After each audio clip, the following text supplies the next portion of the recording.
Maraming hindi pa rin naniniwala sa ginawa kong video na kapag namatay yung BYD or nag-shutdown na sinasabi, makakalabas pa rin yung driver. Sabi nila, ginawa ko ng video pero naka-engage yung battery. Sa pagkakataong ito, gagawa natin ng vlog at panibagong video na tatanggalin natin ang terminal ng battery para shutdown lahat. Tingnan natin kung gagana pa at mabubuksan ang pinto ng BYD. Tara! Para sigurado tayo na makakalabas. Makikita nyo yung 4 na bintana, bukas yan. In case na hindi tayo makalabas, at least makakagapang tayo sa bintana palabas, di ba? So ilalak ko na hindi na ako makakalabas bago ko tanggalin yung battery. Okay. Lock natin yung pinto. So ayan, umiilaw yung lock ng pinto. Ibig sabihin nakalock siya. At tatanggalin ko yung terminal ng battery.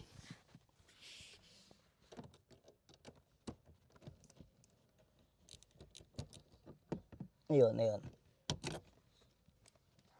Tanggal na. Ayun. Naka-disconnect na. Alright, naka-disconnect na siya. Na kahit pindot-pindutin natin yung power, wala na talaga siyang power.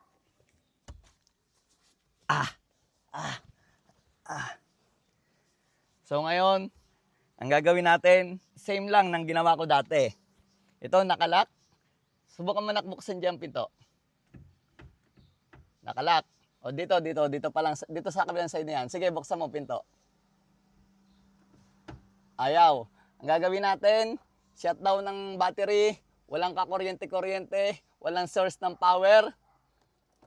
Isang open, release, and then isa pa. Alright, ganun din sa kabila. Walang power. Wala, kahit ano.